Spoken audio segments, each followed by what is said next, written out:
how to install extensions on Opera GX. So let's get started. Alright, so it's very simple. What you need to do is to click here on the extension icon on the top right and click on Manage Extension.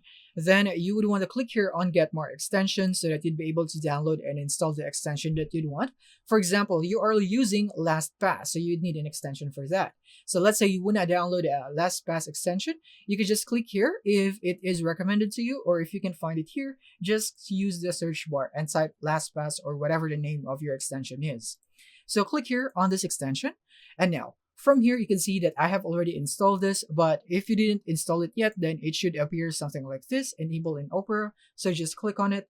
So in my case, I have already installed that. So I'm just going to click here and installed and click here on the extension. And now you should be able to see it right here. When you click on Manage Extension, just scroll down. And as you can see, I have this extension listed right here under my extensions in Opera GX. So this is how you can download and install extensions on Opera GX. Thank you for watching.